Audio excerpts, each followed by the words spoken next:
So, hello everyone. This is the chapter 4 of Arihant series जो हमने start करी है उत्तराखंड में जो अरिहंत की बुक है उससे। इससे जो भी पॉसिबल एमसीक्यूज़ हैं वो मैंने निकाले हैं।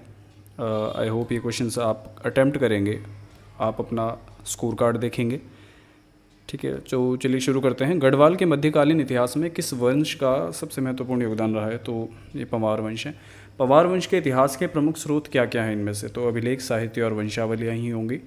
कत्यूरी वंश के पतन के बाद गढ़वाल जो है वो कई छोटे छोटे राज्यों में ये स्थिति उत्पन्न हुई है। छोटे छोटे स्वतंत्र राज्य बने। गढ़ों के शासकों को क्या कहा जाता था? तो गढ़पति या भड़ कहते हैं, है ना।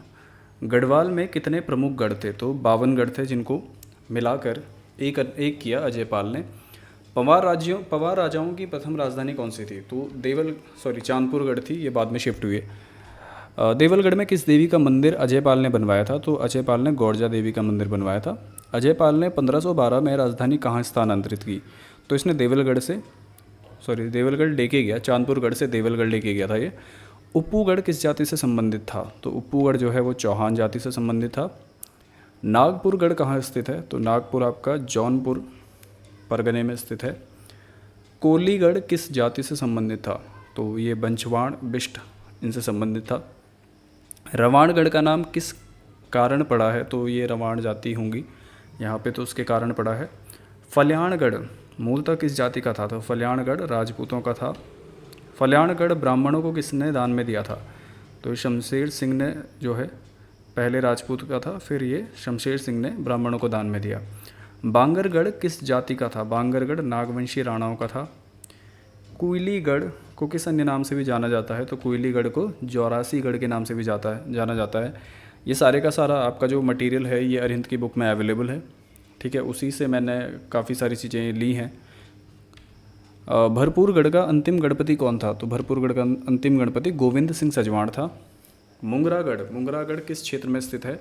ये रवाई क्षेत्र में है। वैसे एक बहुत फेमस गाना भी है इस पर, गढ़रत्न नरेंद्र सिंह नेगी जी का, वीरू भड़ू को देश 52 गढ़ों को देश। तो उसमें सारे के सारे 52 गढ़ों का जिक्र किया गया है, और साथ में ये भी बताया गया है कि कौन से जो हैं लोग किन किन गढ़ों में रहते थे। रैकागढ़ का अंतिम गणपति कौन था? तो रमोला जयचंद था। ओके, गढ़वाल में 52 गढ़ों में क्या समस्याएं थी? तो उनमें एकता का भाव था, इस वजह से ही। कुंजड़ीगढ़ का अंतिम गणपति कौन था? तो कुंजड़ीगढ़ जो है वो सुल्तान सिंह वहाँ का अंतिम गणपति था। मौल्यागढ़ किस जाति से संबंधित था? मौल्यागढ़ आपका रमोला जाति से संबंधित था। नालागढ़ किस जिले में स्थित है? तो नालागढ़ आपका देहरादून में स्थित है। सांकरीगढ़ किस जाति से संबंधित था? तो ये राणा लोगों से संबंधित था। रानीगढ़ का नाम कैसे पड़ा? तो रानी ने इसकी स्थापना करी, उसका नाम उस हिसाब से पड़ा। बधानगढ़ किस नदी के ऊपरी क्षेत्र में था? तो बधानगढ़ जो है वो पिंडर नदी के ऊपरी क्षेत्र में। लोहबागढ़ किस जिले में स्थित था? तो लोहबागढ़ चमोली में स्थित है। था मतलब दशोलीगढ़ को प्रसिद्धि किस राजा ने दिलाई? दशोलीगढ़ तो मानवर नामक राजा था जिसने दशोलीगढ़ को प्रसिद्धि दिलाई थी। कंडारागढ़ का अंतिम राजा कौन था? तो ये नरवीर सिंह कंडारागढ़ का अंतिम राजा था। इड़ियागढ़ किस स्थान पर स्थित है? तो ये बड़कोट रवाई क्षेत्र में स्थित है। एरासूगढ़ किसके ऊपर स्थित है? तो एरासूगढ़ आपका श्रीनगर के ऊपर स्थित है। रतनगढ़ किस क्षेत्र में था? तो रतनगढ़ कुंजड़ी क्षेत्र में था। गढ़तांगगढ़ किस जाति से संबंधित था? तो ये भोटिया। गढ़तांग वैली आपने सुना भी होगा, बहुत फेमस है। लंगूरगढ़ किस देवता के लिए प्रसिद्ध था? लंगूरगढ़ भैरव के लिए प्रसिद्ध था। गढ़कोटगढ़ किस जाति से संबंधित था? तो गढ़कोटगढ़ आपका बिष्टों से संबंधित था। वनगढ़ किस नदी के दक्षिण में था?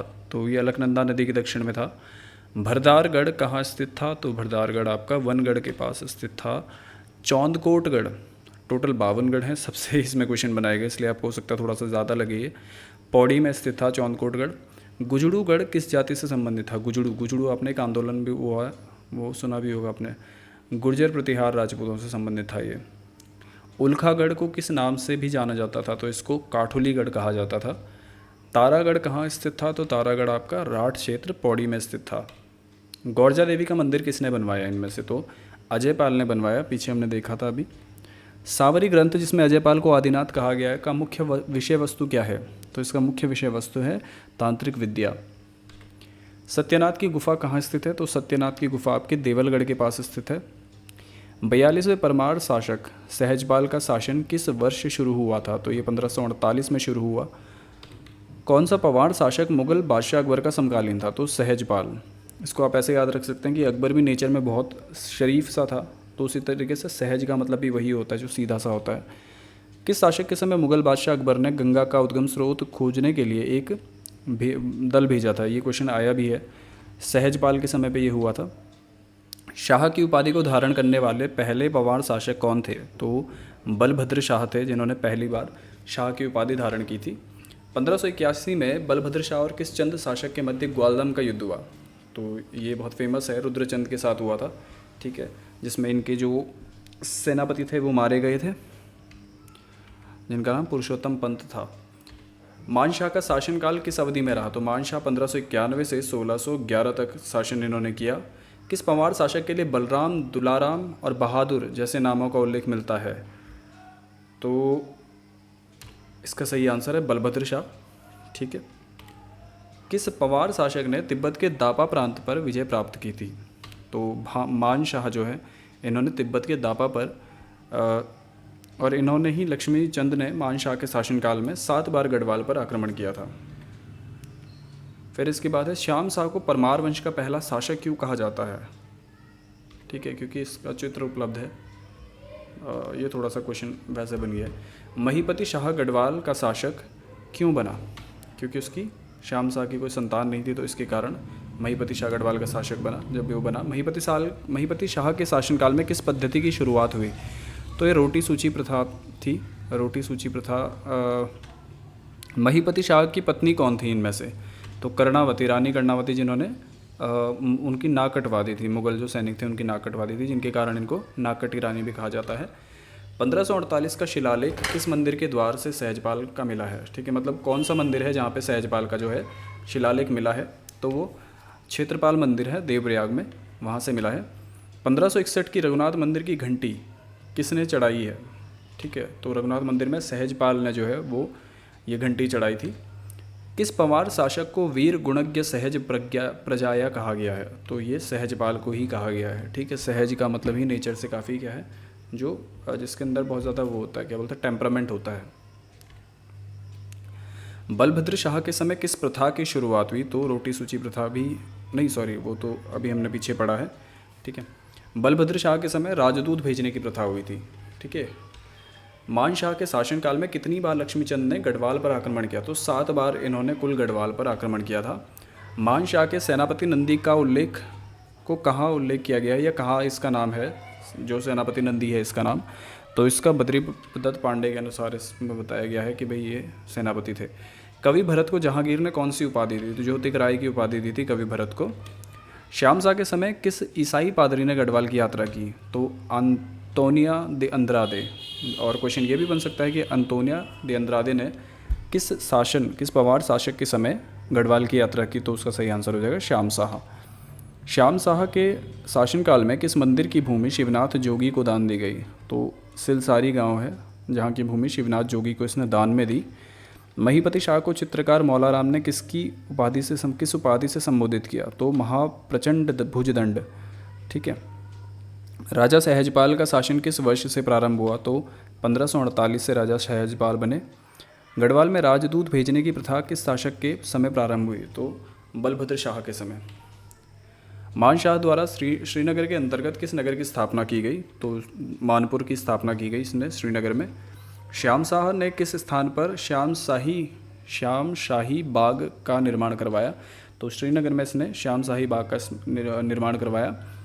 महीपति शाह ने किस प्रथा की शुरुआत की? तो अभी हमने पढ़ा था, ये रोटी सूची प्रथा की इसने शुरुआत की। गढ़वाल में सती प्रथा का पहला उल्लेख किस शासक के शासनकाल में मिलता है? तो इसकी पत्नियां थी श्याम शाह की। माना जाता है कि जब ये मरा, ठीक है, नहाते समय डूब के मरा, तो इसकी सारी की सारी 60 पत्नियां इसके साथ सती हो गई थी।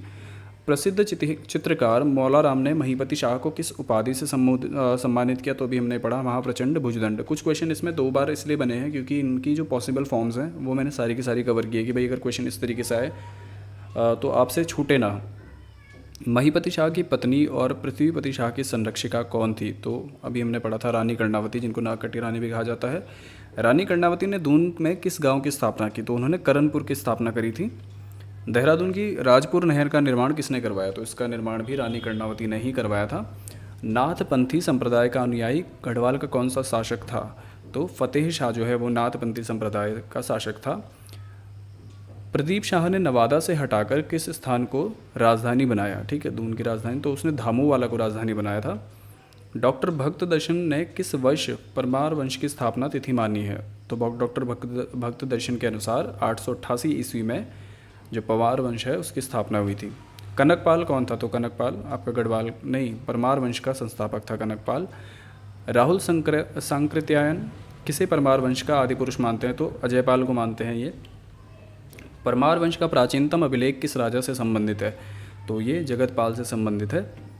राजा जगतपाल का अभिलेख किस वर्ष का है?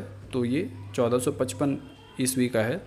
राजा जगतपाल का अभिलेख कहाँ से प्राप्त हुआ है? तो ये देवप्रयाग से प्राप्त हुआ है, रघुनाथ मंदिर जहाँ पे है। पंवार वंश की वंशावली की पहली सूची किसने दी इनमें से? तो कैप्टन हार्डिक ने जो है वो पंवार वंश की वंशावली दी थी सबसे पहली। ठीक है, दूसरी सूची किसने और कब दी? तो इसकी बैकेट ने दी है दूसरी सूची, जो इसकी वंशावली है इस वंश की। अल्मोड़ा सूची किसे कहा जाता है? मतलब इनमें से किस जो राइटर है उसकी सूची को अल्मोड़ा सूची कहा जाता है? तो एटकिंसन जो है, एटकिंसन ने जो लिस्ट बना के दी राजाओं की उसको अल्मोड़ा सूची कहा जाता है। सभासार ग्रंथ किससे संबंधित है? ये बहुत फेमस क्वेश्चन है, तो ये सुदर्शन शाह से संबंधित है। बैकेट की सूची को किस आधार पर सर्वाधिक प्रामाणिक माना गया है? क्योंकि ये किससे? सभासार ग्रंथ से मेल खाती है। ठीक है, और ये क्वेश्चन भी आ सकता है कि भाई इनमें से किस राइटर की जो है वो सभासार से मेल खाती है? तो सभासार से बैकेट की सूची मेल खाती है। पंवार वंश के पहले शासक का नाम क्या था बैकेट के अनुसार? तो कनकपाल जो है ये भी इसी को मानते हैं। पंवार वंश के 28वें शासक का नाम क्या था? तो लखनदेव पाल जो है वो 28वें शासक थे। मौल्यागढ़ किस क्षेत्र में स्थित था? तो मौल्यागढ़ टिहरी सेम मुखेम। ठीक है, बहुत फेमस मंदिर है यहाँ पे। धमोड़ूगढ़ किस जाति से संबंधित था? धमोड़ूगढ़ जो है वो राणा जाति से संबंधित था, और एक सांकरी भी हमने पढ़ा था वो भी राणा जाति से संबंधित था। कोटागढ़ कहाँ स्थित है? तो कोटागढ़ आपका जौनपुर के इडालसियों में है। लखनपुर गढ़ का नाम किस गढ़ पर पड़ा था? तो लखनपाल देव के नाम पे पड़ा है ये। जौंटगढ़ किस परगने में स्थित है? तो जौनपुर में है जौंटगढ़। लोधनगढ़ कहाँ पर है? लोधनगढ़ देवलगढ़ के पास है। पौड़ी जिले में कौन कौन से प्रमुख गढ़ स्थित हैं? तो आपका देवलगढ़, उल्खागढ़, तारागढ़, ये पौड़ी जिले में स्थित हैं। परमार वंश की स्थापना तिथि 888 किसने मानी? तो इनमें से भी डॉक्टर भक्त दर्शन ने भी इसको ही माना है, सांकृत्यायन ने भी, अच्छा सांकृत्यायन ने तो आदि पुरुष माना है किसको? अजयपाल को। कनकपाल को परमार वंश का संस्थापक और आदि पुरुष किसने माना? तो कनकपाल को माना है डॉक्टर भक्त दर्शन ने, तभी ये 888 ईस्वी को जो है ये तिथि देते हैं इस वंश की। ये क्वेश्चन दोबारा रिपीट हो गया है। राहुल सांकृत्यायन के अनुसार अजयपाल इस वंश के आदि पुरुष है। परमार वंश का सबसे प्राचीन अभिलेख किसका है? तो अभी पढ़ चुके हैं, जगतपाल का है। राजा जगतपाल का अभिलेख किस स्थान से प्राप्त हुआ है? देवप्रयाग से स्थान हुआ है ये। ठीक है, तो पंवार वंश की वंशावली की चौथी सूची कहाँ से प्राप्त हुई है? तो सभासार ग्रंथ से हमें इसमें चौथी सूची मिलती है जो बाकी राजाओं के बारे में है। बैकेट की सूची को किससे मेल खाने के कारण सबसे? तो ये अभी हम पढ़ चुके हैं, सभासार ग्रंथ।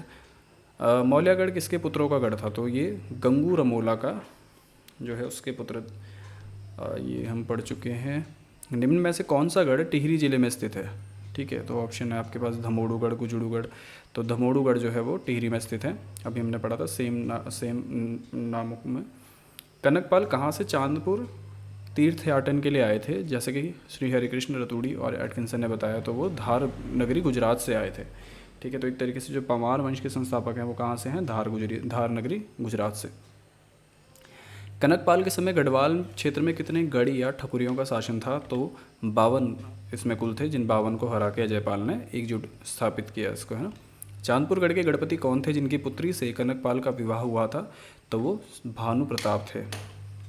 कनकपाल ने किस वर्ष परमार वंश की नींव रखी? तो ये 888 ईस्वी में है। गढ़वाल एंशियंट एंड मॉडर्न पुस्तक के अनुसार कनकपाल कहाँ से आए थे? तो ये गुजरात मालवा से आए थे। The glory that was Gurjar पुस्तक में किस क्षेत्र को गुर्जर देश कहा गया है जहाँ से कनकपाल आए थे? तो मालवा और गुजरात क्षेत्र को कहा गया है ये। ठीक है, और ये पुस्तक मणिकलाल मुंशी की है, कन्हैया मणिकलाल मुंशी। आदि बद्री मंदिर की रचना शैली किस क्षेत्र के मंदिरों जैसी है? ठीक है, तो गुजरात के सोलंकी मंदिर जैसे। तो ये क्वेश्चन इस तरीके से भी बन सकता है कि भाई गुजरात के सोलंकी मंदिर जैसे रचना शैली निम्न में से किस मंदिर की जो रचना शैली है वो गुजरात के सोलंकी मंदिर जैसी है। अजयपाल के पूर्ववर्ती परमार शासकों के बारे में क्या कहा गया है, उसमें कुछ साक्ष्य नहीं है। परमार वंश के 15वें शासक सुरपाल या सुरपतिपाल का अभिलेख कहाँ से प्राप्त हुआ है, तो ये सकंड गांव से चमोली से प्राप्त हुआ है। परमार वंश के 24वें शासक सोनपाल की राजधानी कहाँ पे थी, तो ये सोनी भिलंग या भिलंगाटी में इसने राजधानी बनाई थी। किस परमार शासक की ताम्र मुद्राएं प्राप्त हुई हैं, तो ये लखनदेव पाल की जो है हमें ताम्र मुद्रा प्राप्त हुई है। 29वें परमार शासक अनंतपाल द्वितीय का संबंध किस शिलालेख से है, तो अनंतपाल द्वितीय से संबंधित घारशिल शिलालेख है। अनंतपाल द्वितीय का राज्यारोहण किस वर्ष हुआ, तो 1333 में अनंतपाल द्वितीय का राज्यारोहण हुआ। 34वें परमार शासक जगतपाल से संबंधित ताम्रपत्र कहाँ से प्राप्त हुआ है, तो जगतपाल से संबंधित अभी हमने पढ़ चुके हैं रघुनाथ मंदिर देवप्रयाग से। ताम्रपत्र में परमार शासक जगतपाल को किसकी उपाधि दी गई है, तो इसको रजबार कहा गया है। अजयपाल परमार वंश के कौन से नंबर के शासक थे, तो ये 37वें शासक थे। अजयपाल के पिता कौन थे, तो आनंदपाल थे। राहुल सांकृत्यायन ने अजयपाल को किस रूप में माना, तो इसने वास्तविक जो संस्थापक है राहुल सांकृत्यायन ने इनको माना है। अजयपाल का शासनकाल कब से कब तक था, ये इंपॉर्टेंट है क्योंकि इन्होंने 52 गढ़ों को एक साथ मर्ज किया है, मिलाया है। 1490 से 1519 तक जो है इनका 29 साल का शासनकाल था। अजयपाल को गढ़वाल में किन उपाधियों से नवाजा गया है, तो अशोक, बिस्मार्क, नेपोलियन, ये 3 उपाधियाँ इनको दी गई हैं। अजयपाल को 1491 में किसने पराजित किया, तो कीर्ति चंद के साथ इनका युद्ध हुआ जिसमें अजयपाल हार गए थे। अजयपाल ने 1512 में अपनी राजधानी चांदपुरगढ़ से कहाँ स्थानांतरित की, तो इन्होंने देवलगढ़ में स्थानांतरित की। अजयपाल ने 1517 में कहाँ स्थानांतरित की, तो श्रीनगर में, बाद में श्रीनगर ले गए, कैपिटल है ना। अजयपाल ने किस देवी का मंदिर देवलगढ़ में बनवाया, अभी हमने पढ़ा था राजराजेश्वरी या गौरजा देवी, दोनों ही की हैं। देवलगढ़ में अजयपाल की पद्मासन मुद्रा में छवि कहाँ स्थित मिली है, तो विष्णु मंदिर की दीवार पर जो है देवलगढ़ में एक इसकी पद्मासन मुद्रा की जो है वो छवि मिली है। अजयपाल द्वारा श्रीनगर में किस मठ का निर्माण किया गया, तो इसने कालिका मठ का निर्माण करवाया श्रीनगर में। अजयपाल ने किस समुदाय को रसोई कार्य हेतु नियुक्त किया था, तो उसने सरोला ब्राह्मणों की नियुक्ति की थी। मापतौल की धूली पाथा इकाई किसने लागू की, तो धूली पाथा इकाई जो है वो अजयपाल ने ही लागू की थी। अजयपाल किस पंथ से जुड़ा हुआ था, तो अजयपाल गोरखनाथ पंथ से जुड़ा हुआ था। अजयपाल को किस ग्रंथ में गोरखनाथ संप्रदाय के 84 सिद्धों में से एक माना गया है, ठीक है, तो नवनाथ कथा एवं गोरक्ष स्तवारजल जो है ये एक ग्रंथ का नाम है जिसमें इसको 84 सिद्धों में से एक माना गया है अजयपाल को। सांवरी ग्रंथ के लेखक डॉक्टर सूरवीर सिंह ने अजयपाल को क्या कहा, तो इन्होंने इसको आदिनाथ कहा है। प्रोफेसर अजय सिंह रावत ने अजयपाल की तुलना किससे की है, तो ये अशोक से जो है इन्होंने इसकी तुलना की है। कवि भरत ने अजयपाल की तुलना किन देवताओं से की है, तो उसने कृष्ण, इंद्र, कुबेर और भीम जैसे देवताओं से इसकी तुलना की है। अजयपाल की मृत्यु कब हुई, अभी हमने पीछे शासन इसका पढ़ा है 1490 से 1519, तो इसकी 1519 में ही मृत्यु हुई। अजयपाल का उत्तराधिकारी कौन बना, तो उत्तराधिकारी कल्याण शाह बना। सहजपाल परमार वंश के कौन से नंबर के शासक थे, तो ये 42वें शासक थे। सहजपाल का शासनकाल कब से कब तक रहा, तो 1548 से 1575 तक इनका शासनकाल रहा। सहजपाल किस मुगल सम्राट का समकालीन था, तो ये भी हमने पढ़ा, ये अकबर के समकालीन थे।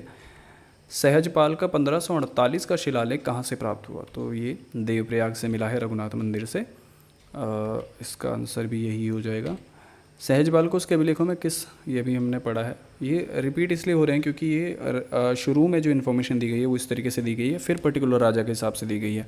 तो वीर गुणज्ञ सहज प्रजाया इसको कहा गया है। किस राजा ने के शासनकाल में अकबर ने गंगा का उद्गम खोजने के लिए, ये क्वेश्चन भी क्योंकि कुछ पेपर में रिपीट हुआ है इसलिए थोड़ा इंपॉर्टेंट है। सहजपाल। बलभद्र शाह पंवार वंश के कौन से शासक थे, तो ये 43वें शासक थे। शाह की उपाधि धारण करने वाला पहला पंवार शासक कौन था, बलभद्र शाह। डॉक्टर भक्त दर्शन के अनुसार शाह की उपाधि पंवारों को किस मुगल सम्राट ने दी, तो ये औरंगजेब ने दी थी, ऐसा मानते हैं वो। गढ़वाल में राजपूत भेजने की प्रथा किसके समय शुरू हुई, तो ये बलभद्र शाह के ही समय में शुरू हुई कि इन्होंने मुगल दरबार में अपना राजदूत भेजना शुरू किया। ग्वालदाम का युद्ध बलभद्र शाह और किस चंद शासक के बीच शुरू हुआ था, तो ये रुद्रचंद और बलभद्र शाह के बीच में हुआ था, जिसमें उनका जो पुरुषोत्तम पंत जो उनका सैनिक था वो मारा गया। डॉक्टर शिव प्रसाद डबराल के अनुसार ग्वालदाम युद्ध की तिथि क्या है, तो 1591। में जो है ग्वालदम का युद्ध हुआ। ग्वालदम युद्ध में किसकी मृत्यु हो गई? तो पुरुषोत्तम पंत, अभी मैंने बताया आपको, सेनापति था जो उनका। कवि देवराज ने बलभद्र शाह की तुलना किससे की है? तो उन्होंने भीम से इसकी तुलना की है। बलभद्र शाह को किन नामों से भी जाना जाता है? तो इसको बलराम, दुलारा राम शाह और बहादुर, इन 3 नामों से जाना जाता है। बलभद्र शाह का उत्तराधिकारी कौन हुआ? तो उत्तराधिकारी इनका कौन था? मान शाह इनका उत्तराधिकारी था। किस परमार शासक ने 1548 से 1575 तक शासन किया? सहजपाल ने 1548 से 1575 तक शासन किया। कौन सा राजा मुगल सम्राट अकबर का समकालीन था? सहजपाल इनका समकालीन था। 1548 का शिलालेख देवप्रयाग के क्षेत्रपाल मंदिर से किस राजा से संबंधित है? सहजपाल। देवप्रयाग के रघुनाथ मंदिर की 1561 की घंटी किसने चढ़ाई? तो सहजपाल ने ही चढ़ाई थी। ये क्वेश्चन रिपीट हो गया है, ये भी क्वेश्चन रिपीट हो गया है।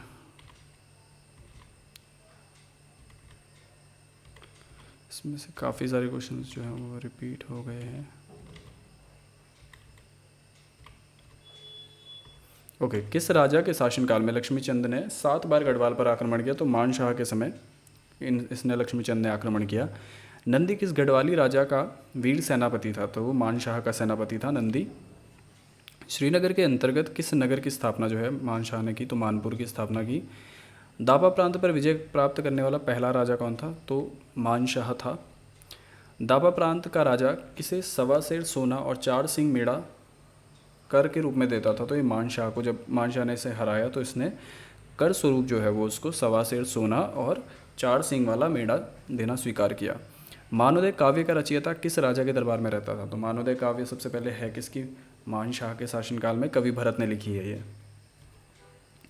मानोदय काव्य में किस राजा को सूर्य के समान तेजस्वी बताया गया है? तो मानोदय काव्य जब मान शाह से ही संबंधित है तो और किसे बताया जाएगा?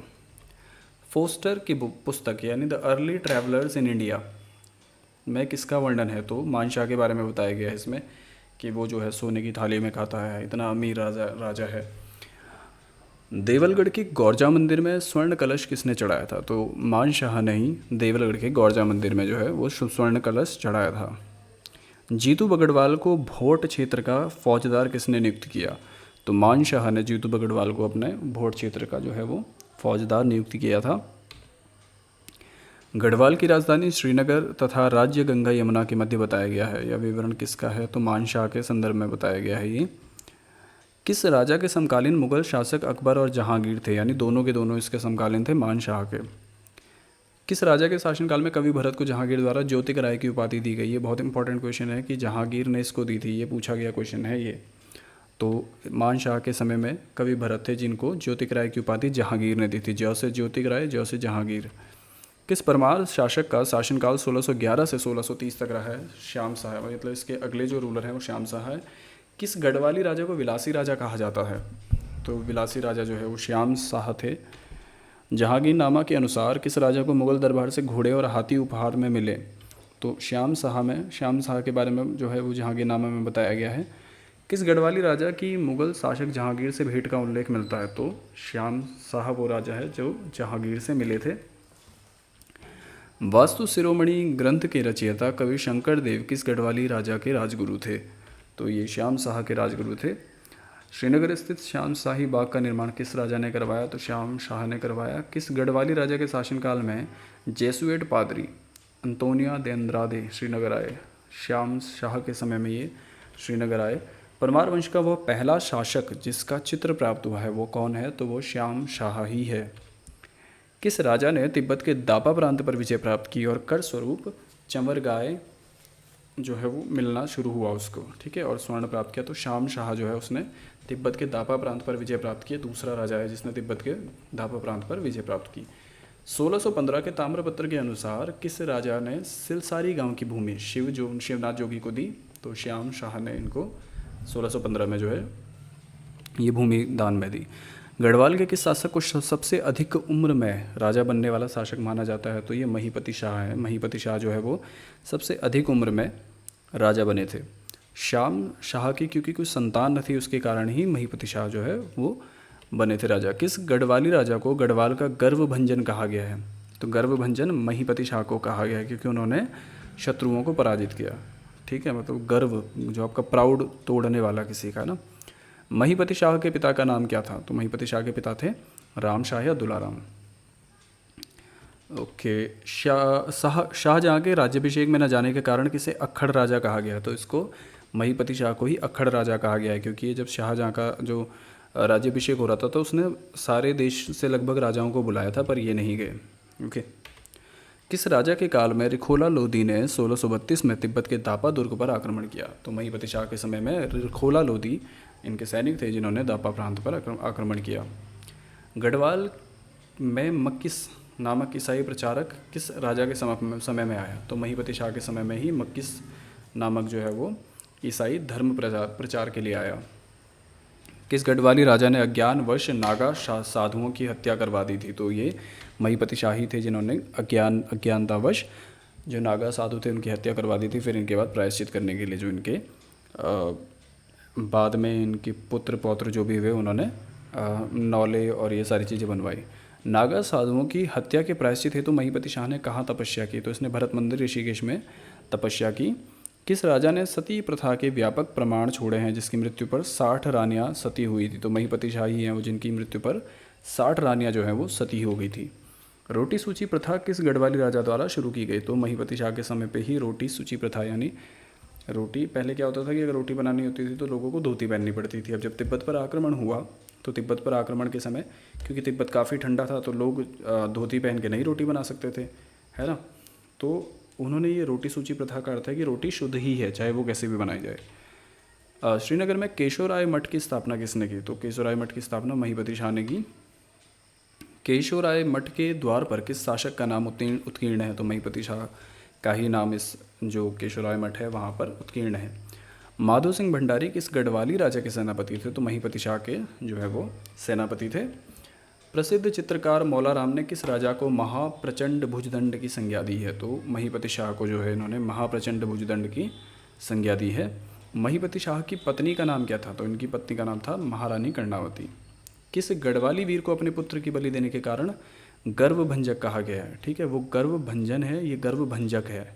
ठीक है, वैसे गर्भ था, ये गर्भ हो गया, ये गर्भ था। भौ गर्भ का मतलब जो पेट होता है ना, पेट में जो होता है बच्चा उसको है ना गर्भ में। तो माधो सिंह भंडारी को जो है गर्भभंजक कहा जाता है, ये गर्भभंजक हो गया, ये गर्भ था भौ। माधो सिंह भंडारी का जन्म कहाँ हुआ था? तो मलेथा, बहुत फेमस जगह है इनके नाम से। रानी कर्णावती के ताम्र लेख में किसे साक्षी मानकर ब्राह्मणों को भूमि दान देने का उल्लेख है? तो माधो सिंह भंडारी जो है इसमें इनका नाम आया है। छोटा चीन युद्ध 1640 में जो इसमें माधो सिंह भंडारी की मृत्यु हो गई थी। इसमें माधो सिंह भंडारी की मृत्यु कहाँ पे हुई? तो इनकी मृत्यु सतलुज तट पे हुई है। ठीक है, ये बहुत इंपॉर्टेंट है क्योंकि गढ़वाल के हिसाब से लोग यही सोचेंगे शायद यमुना तट होगा, है ना। मलेथा के प्रसिद्ध गूल का निर्माण किसने करवाया? तो मलेथा में पानी नहीं आता था, फिर इन्होंने अपने बेटे की जो है वो बलि दी थी, उसके बाद मानते हैं कि मलेथा में पानी आना शुरू हुआ था। तो ये कहानी माधो सिंह भंडारी से ही संबंधित है।